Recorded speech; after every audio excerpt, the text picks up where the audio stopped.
Hey guys! Today we'll be covering a 2012 family film called Mirror, Mirror. The first scene begins with a depiction of the Happy Kingdom, where people sing and dance all the time, emulating their happy life. One day the king and queen had a baby girl and named her Snow White because her skin was as white as snow. Unfortunately, the queen died soon after childbirth, so the king raised her by himself. But as time passed, he realized there were some things he couldn't teach her, so he sought out a new queen. After months of searching, he found a woman whose beauty and intelligence enchanted the king, so he married her. Unfortunately, right after the marriage, dark magic invaded the kingdom, and as a result, the king had to bid farewell to Snow White, leaving her his favorite dagger. The king rode off into the dark woods and was never seen again. Now, Snow White was left in the care of her stepmother. 10 years pass and the kingdom has descended into icy despair. Now, the queen doesn't pay any attention to her responsibilities or Snow White. There are rumors that the kingdom is on the verge of bankruptcy, so a noble named Brighton suggests that the queen remarry in order to restore stability to their kingdom.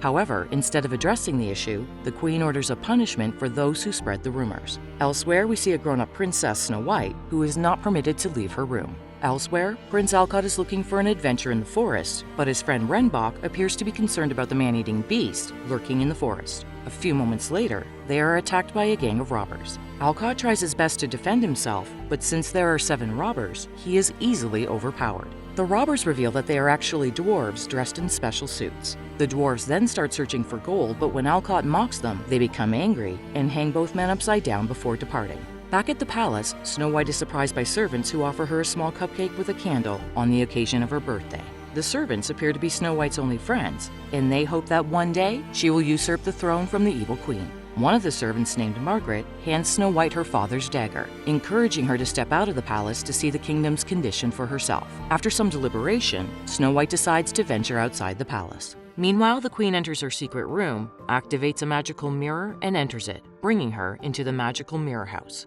She converses with her reflection, the Mirror Queen, whose face shows clear signs of aging. The Mirror Queen advises her to marry a wealthy man soon in order to solve her financial problems. Meanwhile, as Snow White is walking through the forest, she comes across Alcott and Renbok. The men beg for help, so she uses her dagger to free them. Alcott and Snow White appear to be immediately attracted to each other, but sadly, they are headed in opposite directions. Later, Alcott and Renbok arrive at the palace and inform the queen that they've been robbed by dwarfs. The queen sets her intentions on Alcott, and after learning that he's a prince from a wealthy land, she is determined to marry him.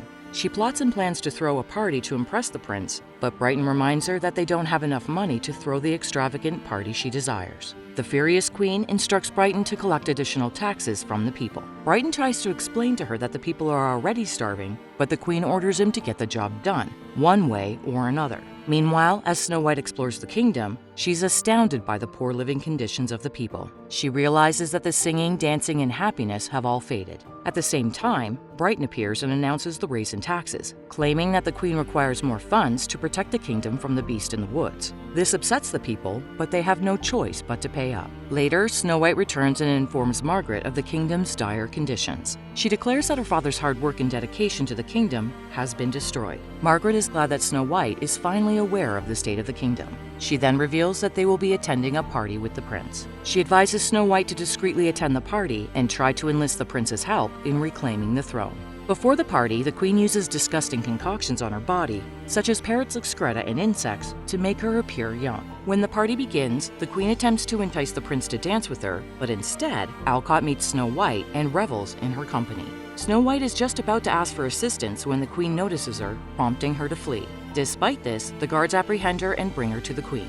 The queen accuses Snow White of breaking the rules and causing harm to the kingdom. When the queen learns that Snow White has been outside the palace, she sentences her to death. She then commands Brighton to escort her to the forest and feed her to the beast. Upon her exit, Snow White notices that the queen's moon-shaped necklace is glowing brighter than usual. In the next scene, Brighton takes Snow White to the forest, but he can't bring himself to be a part of her death. So he cuts her restraints and tells her to run far away from the kingdom. Brighton then returns to the palace and informs the queen that he has fulfilled her request and displays some animal remains, claiming they are Snow White's. Meanwhile, Snow White runs through the forest and hits her head, knocking herself out. When she regains consciousness, she finds herself in the dwarf's domain. The dwarves consider asking the queen for gold in exchange for the princess, but Snow White explains that they won't be successful because the queen wants her dead. Hearing this, the dwarves decide to kick her out, but Snow White manages to persuade them to let her stay for the night. The next morning, Brighton informs the servants about Snow White's death, leaving them devastated. Later, he goes to the village to collect the additional taxes. After reaping a large amount of money, he returns to the palace, but on his way, he is attacked by the dwarves who rob him of all the money.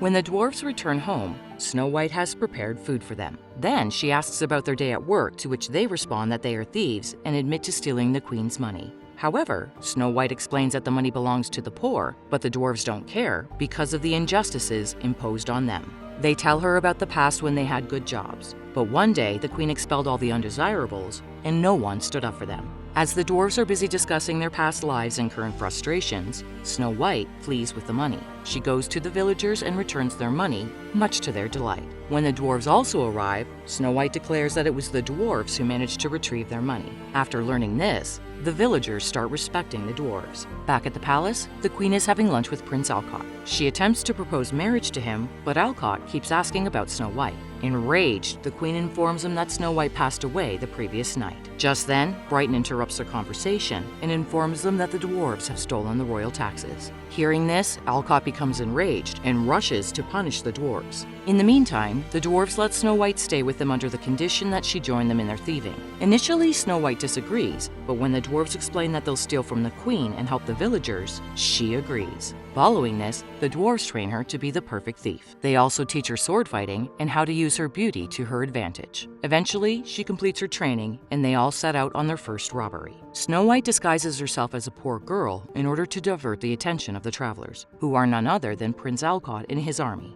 Soon, the dwarves attack the army while Snow White faces Alcott. Initially, the two are delighted to be reunited, but start misinterpreting each other, leading to a sword fight. Snow White believes Alcott works for the queen, and the latter perceives her as the dwarf's leader. After a bit of back and forth, the dwarves overwhelm Alcott's army, but Snow White is unable to defeat the prince. So she uses a ruse, making Alcott's horse kick him and knock him out. Later, Alcott returns to the palace and claims Snow White is still alive. He also informs the queen that Snow White is now the dwarf's leader, who robs travelers. The queen, suspecting that she's been duped, goes to the Mirror House to devise another plan. The Mirror Queen claims that she must pay a price for using too much magic. However, the queen ignores it and orders her reflection, determined to punish the traitors. After this, the Mirror Queen uses her magic to turn Brighton into a cockroach and then gives her a love potion to entice the prince. Later that evening, the queen manages to make Alcott drink the love potion, causing him to behave like a dog. Seeing this, she checks the bottle and discovers that the love potion turns people into loyal dogs. Despite this, she expresses her desire to marry him, and since the prince is loyal to his master, he agrees. Elsewhere, one of the dwarves learns about the queen's remarriage and informs the rest of the team. When Snow White hears of this, she gets upset because she adores the prince. A few moments later, the Mirror Queen uses her magic to create two marionettes who attack the dwarves, as instructed by the queen. The dwarves are easily overpowered and have no way to defend themselves against the beasts. Just then, Snow White notices that the marionettes are controlled by strings, and she quickly cuts them, causing the beasts to lose their connection with the Mirror Queen. The following morning, the dwarves discover a letter from Snow White explaining her departure. She left because her presence only puts them in danger. However, they are unwilling to let her go, so they set out to find her. Fortunately, Snow White hasn't gone too far and they convince her to stay, motivating her not to abandon her mission. They also claim that the kingdom needs her because she's the only one who can save them from the evil queen. With that, Snow White and the dwarves head to crash the queen's wedding. In the palace, Brighton regains his human body, but Alcott still acts like a dog at the wedding. A little while later, Snow White and the dwarves subdue the guards and enter the palace wedding. Later, when the queen arrives, she learns that Snow White and the dwarves have stolen the prince, as well as the guests' clothing. Meanwhile, Snow White and the dwarves observe Alcott's strange behavior and suspect he's under a spell. As a result, the dwarves try various methods to break the spell, but are unsuccessful. In the end, one of the dwarves realizes that a lover's kiss is the only thing that can break the spell. Snow White becomes excited and immediately kisses him. The plan works, and Prince Alcott returns to himself. He then expresses his gratitude to them for rescuing him from the queen's spell, and apologizes to the dwarves for the earlier incidents.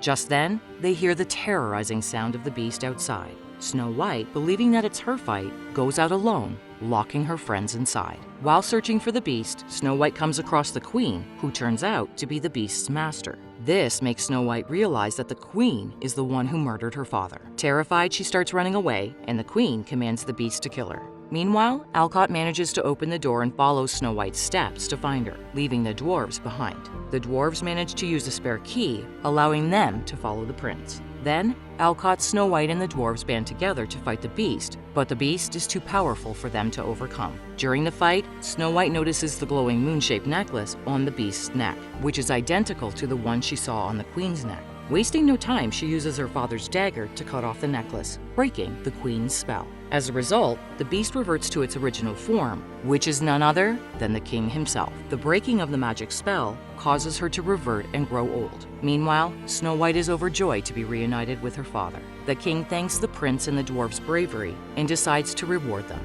Alcott also confesses his feelings for Snow White, and as a result, the king agrees to their marriage. In the last scene, we are taken to the wedding day. As everyone is busy with the celebrations, the queen disguises herself and approaches Snow White. She then offers her a cursed apple, but Snow White recognizes her and tricks her into biting the apple instead, effectively ending her magic. Finally, the mirror house explodes, and the kingdom returns to its previous happy state.